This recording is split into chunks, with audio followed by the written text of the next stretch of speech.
Hi, and welcome to Gen Friends. I'm host Cheri Passy from Carolina Girl Genealogy, and I've got a great panel tonight. I've got Christine Woodcock from Genealogist Scotland. Hi, Chris. Hey, Cheri. So good to have you here. So good to be able to talk with you. And we have Mary Kritcher-Roddy from MKR Genealogy. And Mary, you're in a different spot tonight. Tell us where you are. I'm in a different spot. I'm visiting my brother in Houston because I'm in Texas to speak at the Texas State Genealogy Conference this coming weekend. So very cool. Very cool. And we are honored that you chose to join us tonight. And I know you've got a lot on your plate with visiting family and speaking. So we're good. We're very glad that you're here. If I can speak tonight, we'll be doing good. We're going to start off with day 7 of relative race. Now, we went into day 7 of relative, Sorry? Oh, I thought you said something. Sorry. We went into day 7 kind of nervous because for one team to black already had 2 strikes. So it was a little nerve-wracking at the beginning of this day because we all want to. So, let's start with the red team. The red team were able to find they met Michael's aunt, right? Well, me. Sorry, I got the wrong family. Last week they met Michael's sister, and this week they met her daughter. Exactly. Her grandson, her daughter's son. Yes, and Austin had such a good time with him because she's missing her children. So she was able to show him some of her karate moves. So that was really fun. Yeah, that was really, really fun. And you know that his story is so touching, and so many times he was just mentioning how wonderful this has been. And you know, he said, I started out 7 days ago not even knowing my father's name, and now I have a family. Right. And he even thanked them for letting him be a part of the family. It's incredible. That was just so excited to have someone he could call little brother. I mean, yes, it was just amazing. And I forgot to mention that when they left to start day 7, his relative that was the Black Hawk pilot, they exchanged military hats, which I thought was really cool. Oh, cool. Yeah, that they just, you know, I just thought that was a wonderful gesture for them to do that. So, well, you know, and I was so touched by that. I completely skipped over the challenge that they had to do, which was archery and math. No, they would have had to move people for miles away if you gave me a bow and arrow to begin with. And the math, not so much of the math. You give me English, I can do that. I can write, I can do that. You give me math problems and give me the calculator. It would not be good. But they had to solve a math problem. And then depending on what the answer, A, B, C, you know, shoot the arrow at that target. Multiple choice, and so they had to hit the target, figure out the answer, and then hit the target. And they were just right by those targets, just I'd still be there. Missing. I'd still be there. They were, and you know, the Precious could do it. Precious has got good aim. Yeah, she could hit. The only one of the 6, I think, that had any.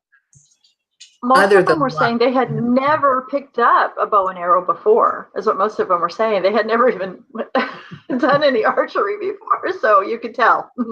But I can't say a word because I wouldn't be able to do it either. But Team Green pretty much, it looked like at the beginning got a good head start on that because they did theirs and they were out of there. So, but then they got caught up in not being able to find where they needed to go, and that was very stressful, and they started having a little bit of stress in their car. But you know, it's day 7. They've been running this race, and you know, and it's been so emotional. And you know, she does say in the blog that they do each day, she talks about how grateful that she is for her husband and his support because of all this emotional trauma she's been going through, you know, during this whole race and meeting and making these connections. And she's needed him And so even though they were having these issues in the car and stressing out, but they talked to a taxi driver and finally were able to find their address. We had the black team went to the welcome center with theirs, and the red team, it was just an information center that they were able to go to. So they all needed a little bit of help, but green team I was really worried about because they really were struggling and trying to get to their relative. Yeah. Yeah. So, but when they got there, Mary, do you want to talk about green team and who Precious was able to meet? So Precious met another one of her mother's sisters, and the aunt greeted Precious at the door and then said, "Come inside. There's some people I'd like you to meet." And there was a whole house full of cousins and uncles, and get her all the way around the room. And then the last one, "This is your grandfather." And it was her mom's father. And so, to get that was just overwhelming, really. Oh, it was. You know, and they my also knees would presented have her with a buckled. letter. Say that again, Chris. I said my knees would have buckled if that had been me. Yeah. Oh, Right? I know. Yeah, Yeah. absolutely. And they handed her a letter that her mom had written, in case they ever found her. She'd written this letter. Wow. I am amazed that they can do this and be on camera and be able to hold it together. I mean, I'm sure there's stuff that we don't see that, they must have to just take a few minutes and just say, give me a few seconds and just let me deal with this, because She didn't read the letter aloud, though. She read it quietly to herself, and I think it was too much in it, and it was too emotional. She just, and too personal Yeah. to share. She shared enough.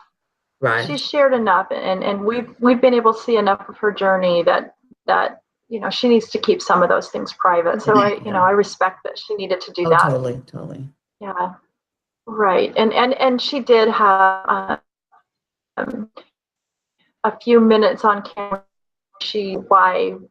Why did it have to be too gone? And just tough. Yeah. Really, really tough. She did know that her mom had a mother with her when she said, "I'm in peace," that she knew her the whole time. Yeah. Sad. Her whole story is just sad, and I don't know. There's just so many could have beens, would have beens. Everybody was looking for her, able to find her, and it just, they would celebrate her birthday and think about her and try to find her. And so knowing that, I'm sure, has helped. But gosh, it would have been nice if they'd have been able to do that years ago. I know. For her. Yeah.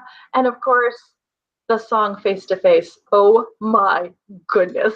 Every time they play that song, I start tearing up, and it's just a beautiful song that I don't know who wrote it for the show, but it's just wonderful. You start hearing those strains, and it's like, I'm a goner. I am just gone.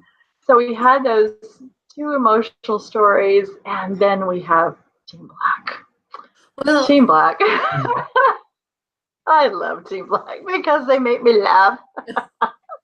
This week, number one, the first thing he says is, "This car smells like dog."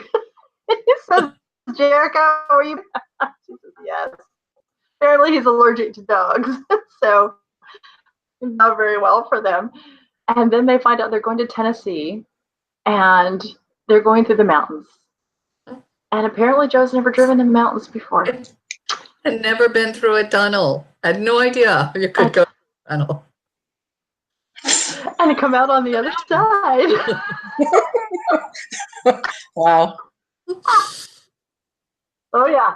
Oh, they're both so funny. It's just so funny. And they end up going to a campground.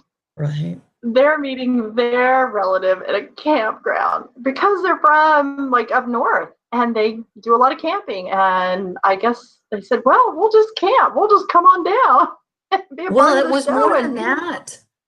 Exactly. They were There was more than the that. relative from Connecticut, and so Joe and Jerica's cousin is adopted, and the next day was going to meet his brothers who he'd never met before. Oh, Yeah. So Isn't that amazing? they were, their journeys were kind of Amazing. intersecting. yeah. Exactly. Wow. Yeah. Amazing. Just amazing story. Except for Joe and Jerica had to put up their tents. They didn't know how to put up tents either. I don't know. We were pretty experienced they campers, really and putting got up a tent together. was a challenge for us. It can be difficult. And he's Put up a think lot I'll of just tents. Oh,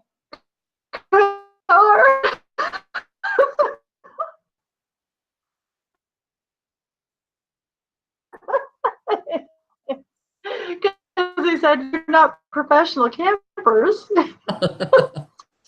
Funny. So things too, and this was another meeting cousins and having a great time and journey and really connecting and having a really good time. So for anybody that watches this that follows it on the east side, there's so many things that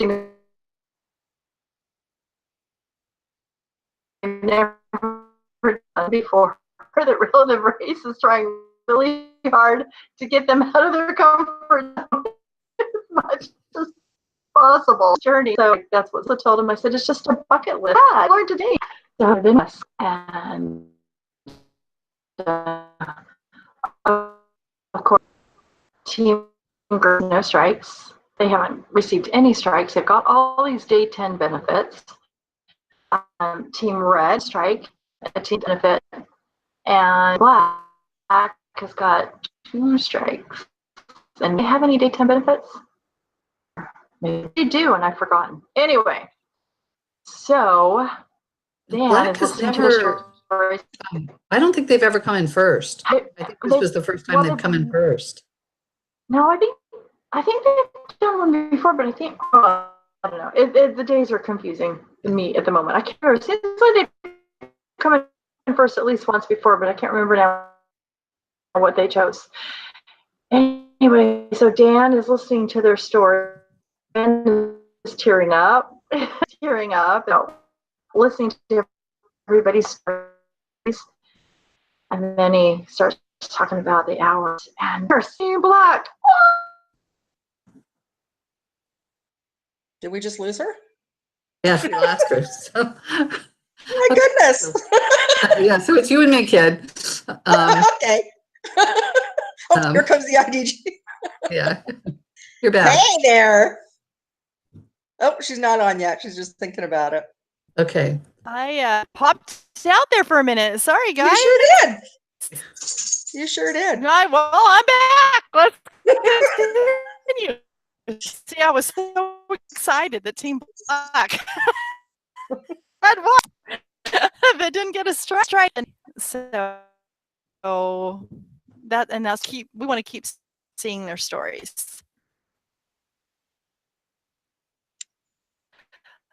So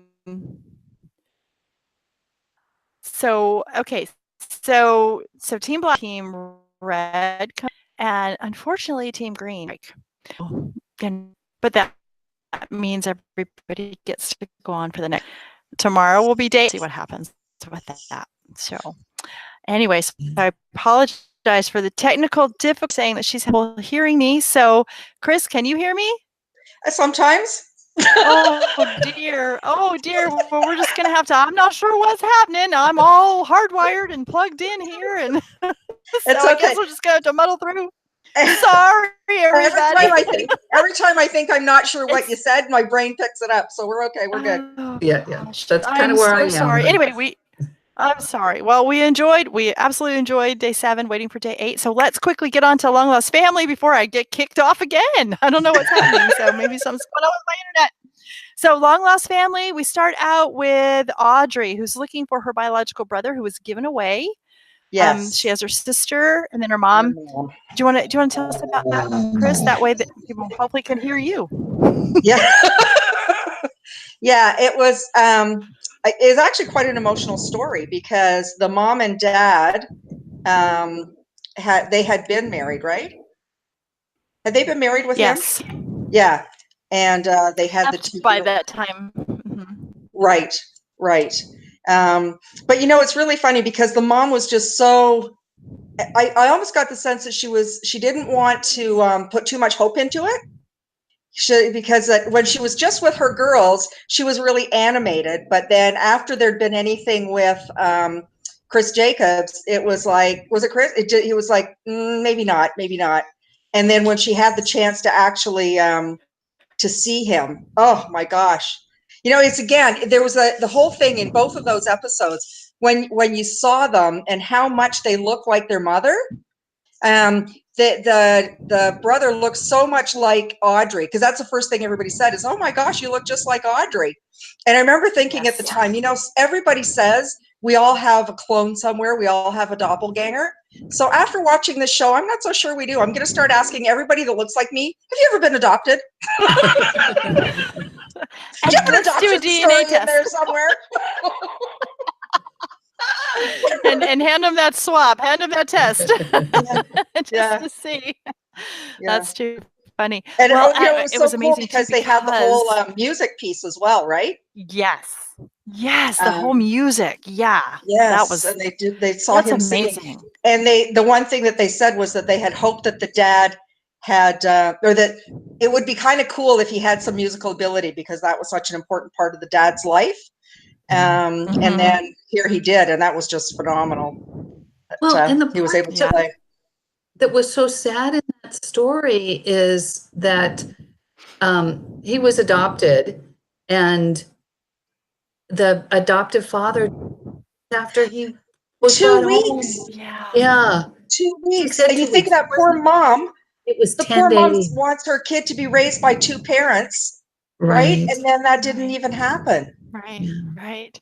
Oh, I thought it so was interesting too how they found him, and they found him by looking at the public records based on his birth date and the name that the biological mom could remember of the birth parents. She was able to meet them, and she said how kind they were to her. And she had corresponded with them, hadn't she, for a number of years? Yes. And it just Well, he was stopped. about 8 or 9 years old. Yeah. And what I really liked was that musical piece. He said that his mom had really encouraged that, so that obviously she knew that was an important part of his mom and dad, like his biological parents' life. And so she had gone on and really encouraged that for him as he was growing up. And that was just, that was so heartwarming, really. Oh, it was. Yeah, it really was. I thought that was beautiful. And I just loved that she had a picture holding him too. So he was able to see the picture of himself. Yes. And that must have been so surreal to him. Yeah. Because, he was adopted at 3 days old. So, all the baby pictures he's seen, I'm sure, are just of his adoptive parents holding him. And so now he sees, and it was funny because he goes, "Is this in the hospital?" Yeah. That was when you were at the hospital. Yeah. So, he's really blessed to have that photo too, and I'm sure that's something that his biological mom treasured the whole time. And she was, but, she didn't have any other choice. And I like the fact that he kind of looked a little bit like a deer in the headlights for a lot of the show. It's like, it's bound to be. And I think he wanted to know, but he didn't want to upset his mom, right? He didn't want to do anything to hurt that relationship because it was such a So, he was really close with his adoptive mom. And Yeah. Right, exactly. So it seemed to turn out okay. I'm hoping that it continued and they were able to have a good relationship after that. The second story was Tony, and Tony wanted to find his biological mom, and he's a member of the SWAT team. What a cool guy. Oh my He's been a police gosh. officer, and all he knew was that he was born in Arizona, but he knew his biological mom was from North Carolina, and that he was placed for adoption in Arizona, and that's really all he knew. He didn't know very much more than that. And so they ended up doing DNA to try to compare. And so it was really interesting how they ended up with the DNA and connecting back to a great grandparent, and then moving down. This could be your grandparents, and then of these grandparents, these could be, which one? Yeah. Yeah. So they found. One of you guys, go ahead and take it away. It was incredible. And she had gone out to stay with an aunt, right? An aunt and an uncle. Right. And it sounds like she had just a horrid life because her dad was an abusive drunk. And so she went out and stayed with an aunt and uncle who, the minute they saw her, knew she was pregnant. And honestly, I want to go live with that aunt and uncle. I know. So sweet. Gosh, and they were the she sweetest. said the parents I should have had. Yes. My parents. Yes. But and they even thought about adopting the baby. Yes. Right. Yeah. They left her every choice, and it was her choice, but they any option she wanted to right. could have done. Yeah. And, exactly. And you know what? I really loved when Uncle Bob said she wanted to know, his opinion of what she should do. And he said, it's not my choice. And I thought, oh, good for you. Yeah, Good for exactly. you. Yeah. Exactly. So she did choose the adoption route. Yeah. And she never held him. She never held him. No. And what's really funny is how they found her, and the fact that they found the aunt and uncle first. Yes. That's who they found. Yes. And when they said, he said to them, will you introduce us to her? At first, the look on their faces, I thought they were going to say no. I know, so did I. They're going to say, well, she doesn't want to have anything to do with this. She doesn't talk about it anymore. And she didn't talk about it because her own mother never knew.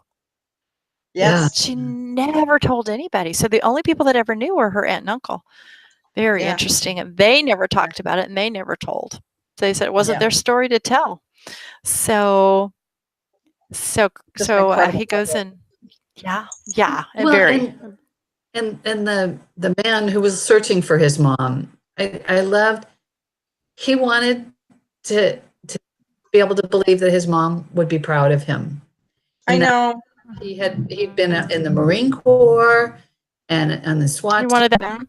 Really was one of service, and he thought that that's maybe why he was trying to make this stranger he never knew proud of him. Yeah. And that was his motivation for the good things he's done in his life. Yeah. And when she said that she was proud of him, I mean, that was. I know. Well, and then when Chris was there at the house, he said that when he walked in the door, there was a picture of a Marine on the wall, and that wound up being her stepson.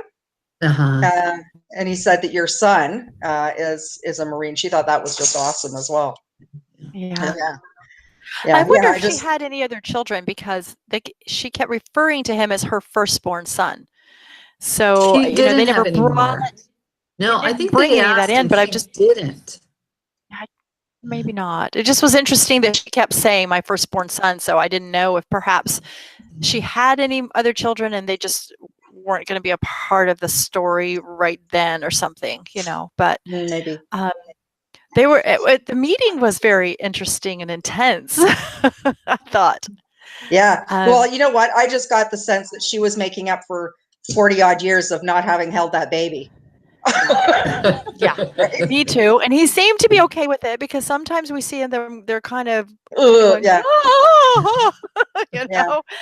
But he seemed to be okay with it. And I'm wondering what his backstory was. He did say that he had a wonderful childhood. His parents were wonderful to him, but it makes me wonder, maybe they're not around anymore. Maybe they've passed away. I don't know. They never said, but to connect that strongly, that was very interesting to me. For him to be able to handle, because we've seen other episodes where, like we said, they're a little bit like, whoa. The biological parents just really, my baby, my son, my whatever, and they're going, hold your horses. Let's take some time here. But he seemed to be okay with that. Yeah. But maybe it's because he's such a big guy that it was, it was okay. But their reunion seemed to go well for them. And then the aunt and uncle got to join Yes. be part of it too. And I thought that was so sweet that yeah. she brought them. Yeah. And then that's when she said, these are the parents that I should have had. Yeah. Yeah. That was amazing. So again, another 2-hour episode. Mary, you mentioned that last time. I think this is a 2-hour season. I mean, I think so too. Gonna see I think hour so long too. ones, Yeah. So I was so engrossed in it that I didn't notice it was 2 hours till an hour and a half in, and I thought, oh, it's not over yet. It must be a special. It must be a special, yeah. So it's interesting. I wonder why they've chosen to expand it to hours. Yeah. It's very interesting that they've. Yeah, we get more emotion. I think we're getting some more techniques of how they are finding them. So I think there's more lessons in the shows too. So 2 hours goes by really fast. Well, I noticed before they've always said they did the DNA testing and they discovered, whatever. But this way they were able to like triangulate it, right? Show how they did that. That they've taken it back to a great grandparent and then to a grandparent and then So they've had the time to be able to show it's not just a random numbers kind of thing. Right. Yeah. Yeah. Just take that. Just going to tell you. Think that they don't realize more involved. You have to do something. You could come up. Some have come up with that just real close, match father daughter or whatever, sibling, whatever. But for the most part, you have to go back and then back down, just the way they did it. So and then hope that people will answer your questions. And it always amazes me. Now, I don't know if they just recreate those phone calls, if those are really those cold calls that we're hearing, because I can't even imagine on the other end somebody going, well, yes. I've been waiting 45 years for this call. Yeah. Aren't we all like, well, I'm not answering that phone because I don't know that number. And then don't answer it. And would you really say to somebody, well, yeah, I was adopted, or yeah, I gave up a baby? I mean, really? I just don't know that I would be saying that. I think that maybe there's got to be some communication. Right. There's got to be. And so, I would love to be able to find out about that, because I'm hoping that doesn't give people a false impression too, that, you just call these people and boom, they're going to say, yeah, I know. Yes, they're going to answer. Can we get Chris or Lisa on the show? Can we get them? We can try. We'll try. We'll work on it. Anybody out there that knows them, tell them we want them on Gen Friends. Yeah, we will definitely see if we can get them on. That would be fabulous. I've got a lot of questions. Even a producer or something from it. Yeah. Producer. Or just somebody who could answer some questions. This is our casting call for anybody who's watching. Exactly. You want to be on Gen Friends? Just, right underneath this video. And we will be glad to and see how things are done, and maybe give some tips and hints to other people who are looking for their family to see how, give some tips on some best practices on how they can find their family. So that would be awesome. So well, come they on did that over. as well last week when they did it with the remember the older, was it last week or the first week when they did it with the woman and they said, would you know anybody who had put a baby at a gas station? And she said me. But they had done the same thing. They had found like another relative. That this somewhere in here is where the match is, and maybe if we get one generation back, we'll be able to figure it out. Right. Yeah. Not thinking it's actually going to be her, but and that episode still blows my mind. That she would just look right at him and go, "Yeah, that was me." Yeah. After hiding. Do you know anybody who tried to steal a candy bar out of a store when they were 10? Yeah, that was me. Yeah. So, too funny. Yeah, I think that's been my favorite episode ever. That cute little old lady. So that was great. Well, before I get knocked off again, I guess we better round this up. Anybody got any last minute comments about either of the shows? I think they're very exciting. On next week on Relative Race. Oh, can't wait. Yeah. I'm hoping nobody goes home. I'm hoping we can make it. Yeah. Team Black can't go home because they've got immunity. So If Green gets Well, a and did you say one of them only had strike, one strike, right? Yeah, Team Green's only got one strike, and Red only got one strike? I think Red has got 2, I think. Gosh. Yeah.